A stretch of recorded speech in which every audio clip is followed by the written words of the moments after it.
Vous écoutez Samedi de lire avec l'auteur invité d'Amélie Boivin-Enfield. On est maintenant rendu au moment de l'émission. C'est à mon tour de présenter mon auteur invité de cette semaine, Elisabeth Turgeon, les ouvrages que j'ai lus cette semaine. Et Elisabeth, on va commencer avec le premier, un roman. Oui, il s'agit de Charlotte, un roman écrit par David Fuenquinos. Alors, on retrace la vie peu banale de Charlotte Salomon par le biais d'un écrivain qui est en quête, justement, de cet artiste peintre-là. Il part, justement, à la recherche de cette femme-là, Charlotte Salomon, qui est une grande artiste.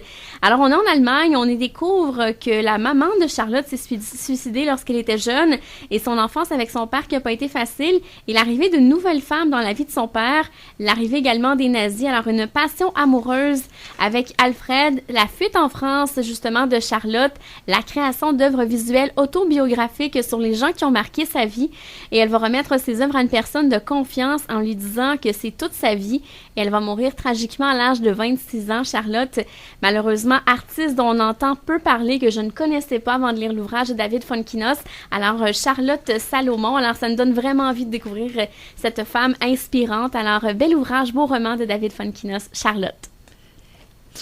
Le second roman, c'est Roman d'amour de Sandra Lane. Oui, alors c'est le 33 de la trilogie, le dernier tome de la trilogie.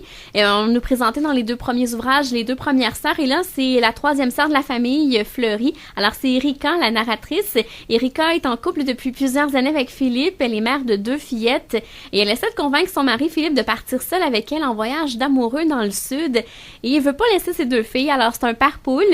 Et elle va finalement partir dans le sud avec ses 2 sœurs, Cybèle et Esther, qu'on a connues dans les 2 précédents romans. Et Cybèle est en couple avec Dave et Esther est toujours avec César, et elles vont partir les 3 sœurs en fait ensemble dans un voyage. Il va arriver plein de péripéties. Comme on peut constater sur la couverture, il y a quelqu'un qui va se marier. Alors, un bon roman de chick lit pour les gens qui ont aimé les 2 premiers de romans d'amour vont vraiment beaucoup aimer ce roman-là de Sandra Lane. Et là, on va parler nourriture avec la brigade présente Albert Elbilia, Boulange et Boostify, 75 recettes pour faire la fête autour du pain, avec la participation de Stelio Perombellon et Éric Dupuis. Le temps des fêtes approche, même, on peut peut-être pas penser à ça tout de suite, mais ça approche à grands pas dans quelques mois à peine. Et souvent, moi, le pain, ça me fait penser justement au rassemblement familial. Alors, on nous présente quelles sont les règles de base pour commencer à faire du pain à la maison. Et par la suite, on a des recettes de baguettes, de pain aux noix, pain de fesses, de la miche campagnarde, des pains de naan, comment en faire, des brioches à la noix de coco et au chocolat noir. Alors, ça donne vraiment envie de cuisiner et de se régaler en famille. Alors, bel ouvrage pour les gens qui aiment le pain, alors Boulange et Boostify. On y va maintenant avec un ouvrage d'Herbie Moreau, Glamour et faux pas. Oui, Herbie Moreau, beaucoup de gens le connaissent, c'est un intervieweur qui a rencontré les plus grandes stars lors de divers événements comme les festivals, comme par exemple le gala des prix Oscar, les Emmy. Et en 25 ans de carrière, il a cumulé plusieurs histoires, plusieurs photos. Il est reconnu pour ses selfies qu'il a utilisés au début de sa carrière. Il a commencé comme ça, il a pris un premier selfie avec Claudia Schiffer et au fil de ses entrevues, il en prenait toujours avec des artistes avant que ça devienne aussi populaire qu'aujourd'hui. Et il nous raconte plein d'anecdotes, ses bons coups, ses moins bons coups dans sa carrière, de belles rencontres, dont moi je me rappelle d'une rencontre que j'avais vue à la télévision avec Sidney Poitier, qui était le premier homme noir à remporter un Oscar. Et pour Herbie Moreau, c'était enfin quelqu'un de sa couleur qui remportait un prestigieux prix comme ça. Alors, très, très touchant. Et la préface est signée par Georges Pimentel, qui est considéré comme un des plus grands photographes de stars. Alors, bel ouvrage, surtout pour les gens comme moi qui travaillent dans le domaine des communications.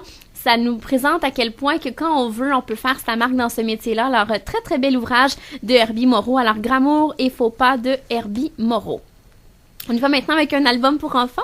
Quand j'écris avec mon cœur de Mireille Levert. Alors, comme l'ouvrage le dit, alors c'est un ouvrage pour les enfants et on nous présente aux enfants quelle est la poésie. Alors, des poèmes qui commencent toujours par « quand j'écris ». Alors, quand j'écris avec mes oreilles, avec mes yeux, avec mes mains, ma tête, mon cœur, avec mes émotions aussi.